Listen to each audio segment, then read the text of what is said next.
In India, an ancient religious practice has come in for fierce criticism because it's believed to have led to thousands of young girls being lured into a life of servitude and prostitution. According to Hindu tradition, the Devadasis are young women who are married to the gods. They're put into temples to serve at a very early age. Technically, it's illegal, but it still goes on, and a new documentary film entitled Sex, Death and the Gods highlights how in many, many cases the girls are forced into this life and then end up being trafficked into prostitution. One young woman who's now escaped that life is Shobha. She was made to join a temple in South India when she was just 10 years old. I asked her if she was happy about that at the time. I was very happy at that age. We were dressing up, putting on bangles and saris. I was very excited to wear these. I didn't know that they were dedicating me. I was just enjoying getting dressed up. So when did things start to go wrong, and how did they go wrong? When I was 13 years old and hit puberty, they forced me to become a prostitute. I was in high school and they stopped me from going. My parents forced me to stay with my sister's husband as a sex worker. So how did you get out of that situation? I wanted to leave the situation. This was around 1993. There was an NGO called Myradha. They gave legal awareness sessions all over Belgaum district in the state of Karnataka. There was a session regarding Devadasis which told me of my rights, and this gave me the courage to take action. You must be a brave person to try to escape, if you like, from that life. Yes, but until attending the session, I did not know that this is an illegal activity. Once I knew this, I realized that I can oppose it. So I started opposing it as I wanted to stop being a Devadasi. This is a tradition which is deeply ingrained in society in your part of India. How easy is it going to be to get the law enforced and to rescue young girls and young women from this practice? These days, dedication is outlawed in India. But is it easy to persuade girls who have been caught up in this already to turn their backs on that life and to rescue them? Support from the community and the legal system is really helping us to be able to rescue women from this situation. And self-help groups are also very important in this process. Well, that's Shobha's story. She managed to get out of that temple and that life of prostitution. Thousands of others are not so lucky. Sriramappa is the country director in India for a charity called EveryChild's. He's been telling me how the Devadasi tradition has been corrupted over many years. It was something like a status for a woman with a very high status in a society.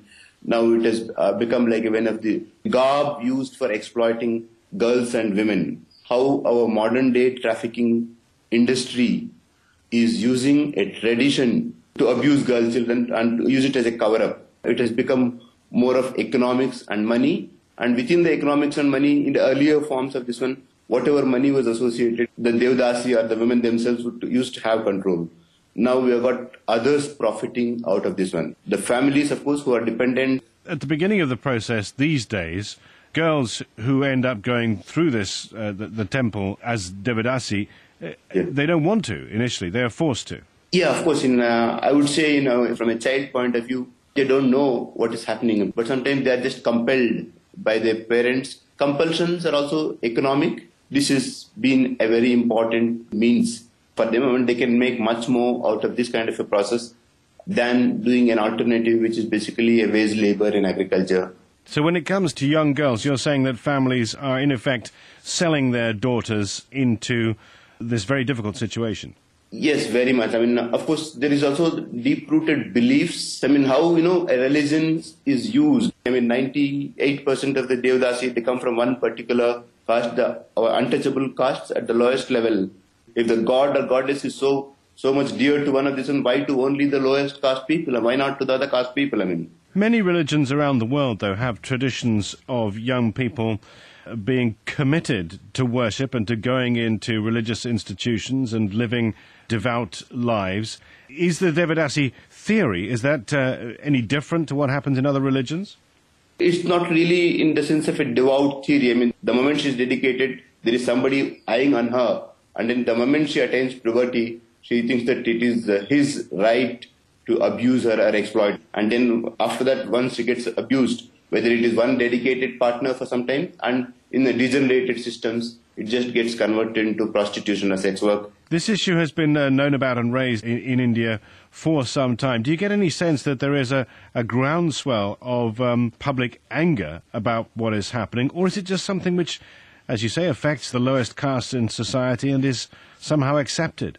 Lowest caste people, like abuse and exploitation, untouchability, and all these are practices which they have more or less assumed that is their fate. Indian society have got this whole sense of, fatalism, everything is written, pre-decided. That is one of the problems in terms of the very low self-concept, and they accept whatever comes as abuse and exploitation also as part of life for whatever sins they would have committed in the earlier birth. That is, of course, the Hindu theory of reincarnation. The societal exploitation, the power structures are the people who are more powerful, how they rationalize their abuse process. Using all these kind of measures is something which need to be challenged. That's Ramappa from the charity EveryChild's, speaking from South India. A reminder of the name of that documentary film, Sex, Death and the Gods, if you get a chance to catch it. It's on the corruption of the Devadasi tradition. It's coming up to 7:30 GMT.